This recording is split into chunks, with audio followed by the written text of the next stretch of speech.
श्री भुवनेश्वरे नमः। ओम श्री गुरवे नमः। तो हेलो फ्रेंड्स, कैसे हैं आप सभी लोग। आप सभी का एक बार फिर से बहुत बहुत स्वागत है मेरे यूट्यूब चैनल वैदिक एस्ट्रोलॉजी एंड वास्तु में। तो आइए, जैसा कि आप सभी लोग टाइटल को देख के समझ ही गए होंगे कि 5 जुलाई का दिन है जिस दिन 2 घटनाएं घट रही हैं। सबसे पहली कि उस दिन चंद्र ग्रहण है, दूसरी कि उस दिन गुरु पूर्णिमा भी साथ में ही आ रखी है। तो आइए आज हम इस वीडियो के माध्यम से अच्छे से जान लेते हैं कि 5 जुलाई को हमको क्या करना चाहिए। चंद्र ग्रहण के बारे में भी जान लेंगे हम लोग, और गुरु पूर्णिमा क्या है, गुरु पूर्णिमा क्यों मनाई जाती है और गुरु पूर्णिमा को किस प्रकार से हम सभी लोगों को मनाना चाहिए। तो आप सभी लोग वीडियो को अंत तक देखिए, तभी आप सभी लोगों को अच्छे से समझ आ पाएगा, अच्छे से आप सभी लोग ज्ञान को अर्जन कर पाएंगे। और कोई भी अगर आपकी समस्या होती है, कोई भी अगर आपके क्वेश्चंस होते हैं, तो आप सभी लोग कमेंट सेक्शन में कमेंट्स करके पूछ सकते हैं। मेरे को मेल करके आप सभी लोग पूछ सकते हैं। वीडियो कृपया आप सभी लोग अंत तक देखिए, तभी अच्छे से आपको समझ आएगा। तो आइए शुरू करते हैं। तो सबसे पहली जो घटना है वो है कि चंद्र ग्रहण पड़ रहा है, ठीक हो गया। लेकिन ये एक अच्छी बात है, अच्छी बात बोल लो या एक यूनिवर्सली बात बोल लो, ये जो चंद्र ग्रहण है ये भारत में दृश्यमान नहीं होगा। मतलब इसको भारत में हम लोग नहीं देख सकेंगे। क्यों नहीं देख सकेंगे? क्योंकि ये जो चंद्र ग्रहण है इसकी जो टाइमिंग है वो क्या पड़ेगी टाइमिंग, वैसे तो यूनिवर्सली है लेकिन ये भारत में दृश्यमान नहीं होगा, ये बाहर की कंट्रीज में दृश्यमान होगा, ठीक है। तो इस ग्रहण की टाइमिंग क्या है पहले आप सभी लोग वो देख लीजिए, आपके अभी स्क्रीन पे आ रहा होगा। तो ये ग्रहण सुबह 8:37 से लेकर के सुबह के ही 11:22 तक चलेगा ये चंद्र ग्रहण, ठीक है। टाइमिंग मैंने आपको बता दी, पीछे आ भी रही होगी, आप इस सबको नोट कर लीजिए। अब आप समझिए चंद्र ग्रहण आखिर होता क्या है। चंद्र ग्रहण का मतलब हुआ, चंद्र ग्रहण का मतलब उस पर किसी की छाया लग जाना, ठीक है। अब जो भी चंद्र ग्रहण होगा वो हमेशा होगा पूर्णिमा के दिन। जैसा मैंने आपको पुरानी वीडियो में बताया था, जिन जिन लोगों ने नहीं देखी सूर्य ग्रहण वाली वीडियो, सभी लोग जाइए और देखिए, तभी आपको अच्छे से समझ आ पाएगा। तो जो चंद्र ग्रहण है वो हमेशा होगा पूर्णिमा वाले दिन, ये चीज आप सभी लोग समझ गए। तो उस दिन आ रही है 5 को पूर्णिमा, ठीक है। और दूसरा चंद्र ग्रहण क्यों होता है, जब सूर्य यहाँ पर है, जैसा आपको डायग्राम में दिख रहा होगा, बीच में पृथ्वी आ गई, चंद्रमा पीछे चले गए, तो पृथ्वी से अब सूर्य की छाया चंद्रमा में नहीं पड़ रही है, जितनी छाया पड़ रही है उतना ही चंद्रमा दिख रहा है। तो ये जो एक स्थिति बनती है जब यूनिवर्सली, इसी को चंद्र ग्रहण बोला गया। तो आप सभी लोगों के लिए एक अच्छी बात है जानने योग्य कि जब भी आज के बाद कोई भी ग्रहण पड़े तो आप सब लोग पहले ही समझ जाइए कि उसके बाद जैसे ही ग्रहण का समाप्ति काल होगा, वो दृश्यमान है नहीं है कोई बात नहीं। जो आप जल पीते हैं वो जल जो भी होगा, है ना, आपकी बॉटल्स में होगा, आपके मयूर जग में होगा, जहां पर भी आपने एक जल को रखा होगा वहां पे तुलसी डाल दीजिए उस जल में, और फिर तुलसी के साथ उस पानी को पीजिए। गंगा जल का पूरे घर में सिंचन कर दीजिए। ये आपको ग्रहण में करना है, अभी जो परसों पड़ने वाला है, जब भी ये वीडियो आएगी, मतलब 5 तारीख को जो पड़ने वाला है। दूसरा ग्रहण, आशा करता हूं आप सभी लोग अच्छे से समझे होंगे कि चंद्र ग्रहण क्या था, इसमें हमको क्या करना है और ये भारत में दृश्यमान है या नहीं है। दूसरा, उसी दिन आ रही है गुरु पूर्णिमा। गुरु पूर्णिमा का हम सबसे पहले शब्दों से मतलब जानते हैं, उसके बाद हम लोग आगे बढ़ेंगे वीडियो में। तो गुरु पूर्णिमा जो शब्द है, इसमें 2 शब्द है, पहला गुरु, दूसरा पूर्णिमा। पूर्णिमा का मतलब जिस दिन चांद पूरा दिखाई देता है, और अमावस्या का मतलब जिस दिन चांद नहीं दिखता। तो पूर्णिमा का मतलब जिस दिन चांद दिखता है, और गुरु पूर्णिमा का मतलब, गुरु शब्द भी 2 अक्षरों से मिलकर के बनता है, जिसमें पहला होता है गु, दूसरा होता है रू, जैसा पीछे चल रहा होगा। तो गु का मतलब क्या होता है? गु का मतलब होता है अंधकार, ठीक है। अंधकार वो कुछ भी हो सकता है, अज्ञानता भी हो सकती है, नॉलेज की कमी भी हो सकती है, आपका व्यवहार भी खराब हो सकता है, ये बहुत सारी टाइप की अज्ञानता, नेगेटिविटी भी हो सकती है। रू का मतलब होता है उजाला, इसका मतलब जो हमको अंधकार से उजाले की ओर ले जाता है, नेगेटिविटी से हमको पॉजिटिव में कन्वर्ट करता है, बुरी सोच से अच्छी सोच में ले जाता है, अज्ञानता से ज्ञान की ओर ले जाता है, उसको बोला जाता है गुरु। तो उन्हीं गुरु के निमित्त, उन्हीं गुरु को पूजने के लिए, उन्हीं गुरु का आदर सम्मान करने के लिए यह गुरु पूर्णिमा तिथि है। ये चीज हम समझ गए गुरु पूर्णिमा का।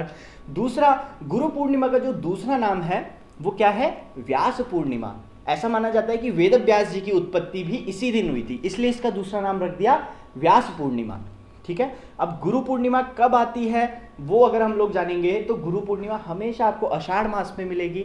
देवशयनी एकादशी जब होती है उससे चौथे दिन पे गुरु पूर्णिमा आती है, ठीक है। जैसे अगर आप देखेंगे गुरु पूर्णिमा से 4 दिन पहले का अगर निकालेंगे तो उस दिन देवशयनी एकादशी होगी ही होगी, और हर साल होगी, हमेशा होगी, चाहे कुछ भी हो जाए।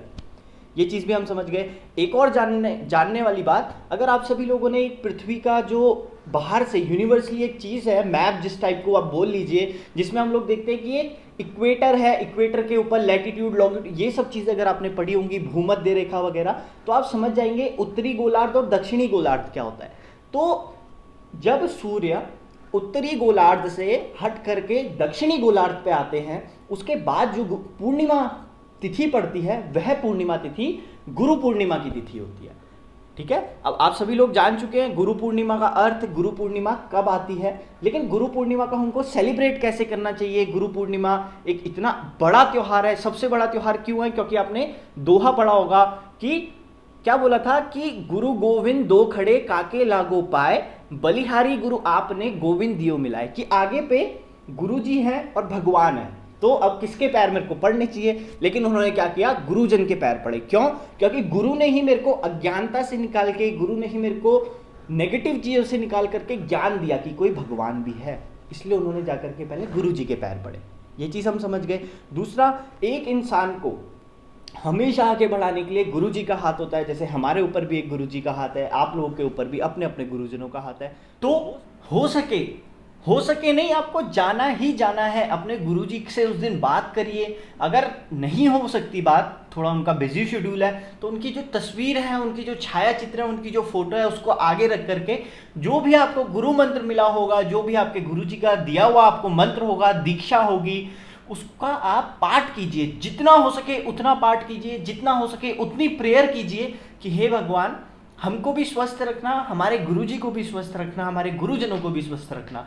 इसके अनंतर, ये तो आपके दीक्षा वाले गुरु हो गए, इसके अनंतर सबसे बड़े गुरु माँ पिता, तो उनका भी आप लोग पूजन करना, उनको भी नतमस्तक करना, उनके भी चरण स्पर्श, मतलब कि उनके भी पैर छूइए। ठीक है, उसके बाद जिन्होंने आपको बचपन से पढ़ाया है, अगर वो आपके संपर्क में है, तो अपने उन गुरुजनों से भी बात कीजिए, या मैम है उनसे बात कीजिए। ठीक हो गया, क्योंकि आज का ही ये दिन था जब शिव जी बोलते हैं, जैसी देवशयनी एकादशी आती है, उसके बाद सारे के सारे देवता बोलते हैं 4 मास के लिए, चातुर्मास प्रारंभ होता है, 4 मास के लिए सोने के लिए चले जाते हैं। तो शिव जी भी सोने के लिए योग निद्रा में जब जा रहे थे, तो शिव जी ने भी सप्त ऋषि जब आए, उन्होंने कहा कि हमको थोड़ा ज्ञान दीजिए, अज्ञानता से हमको दूर ले जाकर के ज्ञान दीजिए। तो भगवान शिव ने भी आज ही के दिन उन सप्त ऋषियों को एक बहुत रहस्यमयी और बहुत बड़ा ज्ञान दिया था। तो तब से ये एक परंपरा हो गई कि एक ज्ञान को दूसरे अपने शिष्य पे देना, वही शिष्य आगे चल के गुरु बनता है, गुरु बन के वो अपने शिष्यों को ज्ञान देता है। तो इसको हम एक बोलते हैं, ये जो एक ज्ञान को ट्रांसफर करने की परंपरा है, इसको वैदिक धर्मशास्त्र पुराणों में बोला जाता है ज्ञान विज्ञान की परंपरा, गुरु शिष्य की परंपरा। गुरु से ज्ञान शिष्य में, शिष्य आगे चल के थोड़ा अगर बड़ा बन पाया, अच्छा गुरु की पदवी हासिल कर पाया, तो वो भी एक दिन गुरु बनेगा, वो भी अपने शिष्यों को वही ज्ञान वापस देगा। तो ये गुरु शिष्य की पद्धति चलती हुई आ रही है आज से हजारों लाखों साल पहले हमारे हिंदू धार्मिक ग्रंथों में, पुराणों में, वेदों में, शास्त्रों में। तो आशा करता हूँ आप गुरु पूर्णिमा का भी महत्व अच्छे से समझे होंगे। उस दिन हमको क्या करना है, गुरु जी की फोटो के आगे बैठ जाइए, गुरु जी से मिलिए, वीडियो कॉल पे बात करिए, आज जैसा नया नया ज़माना है, उनसे बात करिए, उनके मंत्रों को कीजिए, और जो भी आपके जीवन में जिनसे भी आपने कुछ भी सीखा होगा उन सभी को भी प्रणाम करिए, नमस्कार करिए। तो आशा करता हूँ आप सभी लोग ये जो दोनों की दोनों मैंने बातें बताई, इससे आप अच्छी तरह से ज्ञान अर्जित किया होगा, अच्छी तरह से आप सभी लोग सीख गए होंगे। अभी भी जिन लोगों को समझ नहीं आया हो, थोड़ा सा पहले जा करके वीडियो को देखना, उसके बाद भी समझ ना आए तो नीचे कमेंट सेक्शन में मेरे को मैसेज करके आप सभी लोग पूछ सकते हैं, कुछ भी जो भी आपके मन में शंकाएं आती है गुरु पूर्णिमा एवं चंद्र ग्रहण को लेकर के। तो आशा करता हूँ आप सभी ने अच्छे से इस ज्ञान को अर्जित किया होगा, आप सभी लोग अच्छे से समझ गए होंगे। तो आप सभी को एक बार फिर से गुरु पूर्णिमा की बहुत बहुत बहुत हार्दिक शुभकामनाएं, और ऐसे ही आप सभी लोग ज्ञान को अर्जन करने के लिए हमारे चैनल के साथ सदैव बने रहिए। आप सभी का बहुत बहुत शुक्रिया, बहुत बहुत धन्यवाद। घर पे रहिए, सेफ रहो, सुरक्षित रहो। Thank you. जय माता दी।